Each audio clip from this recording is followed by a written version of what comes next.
Let's talk about my top 10 favorite fantasy book series. I love fantasy books, and having to narrow this down to only 10 fantasy book series was quite nearly impossible, but without further ado, here we go. Half a Soul by Olivia Atwater. If you love Bridgerton or Pride and Prejudice, you'd probably end up loving this book. I think my favorite part about this book is because the banter is like so witty and so good. This is more of a whimsical story in contrast to all of like the high intensity fantasy stories that are like really popular right now, but I love this. In Ember in the Ashes, I feel like I haven't given a book 5 stars in a really long time, and this is my most recent 5-star. This book definitely has high stakes, and I am loving the characters, and I'm interested to see how they are developed over the next couple books. The Prison Healer trilogy, I really pride myself in figuring things out before they happen, and the twists and turns in this series actually got me.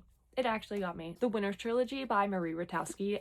I literally read this trilogy in less than a week. I loved it that much. I just feel like the writing was so beautiful, and I am someone that loves political intrigue, and I feel like in A Rebellion with War, a lot of it is the political side of it, and I thought that was done really well in these books.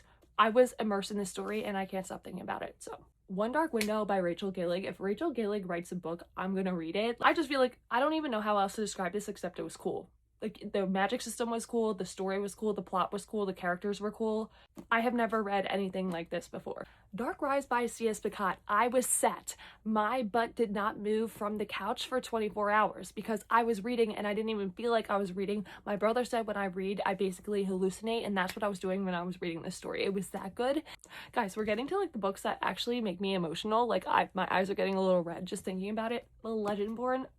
The author just does such a beautiful job of taking hard topics and making it accessible to the reader. For example, this is a coming of age story, and our character is going through a lot of challenges and difficulties, and it's just very vulnerable, which I feel like is such a refreshing read because this character is not surface level. Like, we feel like we know her, and not even just her, the other characters too, and like on a more deeper level.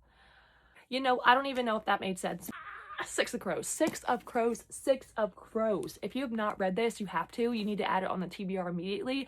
Actually, put it in your cart and buy it right now. Throne of Glass. If you haven't been able to tell already, I'm someone that just absolutely loves characters, character development. I have to like a character. I read this over 2 years ago. 3 years ago now? 4 years ago?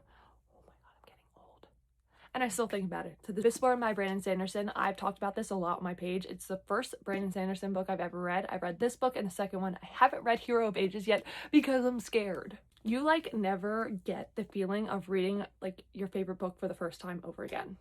Ever again. Like, you read it for the first time and you love it, and you, like, the second time you read it, it's the second time reading it. You don't get that feeling again. Hard to explain what I'm talking about, but if you know, you know, and I just don't want this to be done. I would love to know if any of these books are in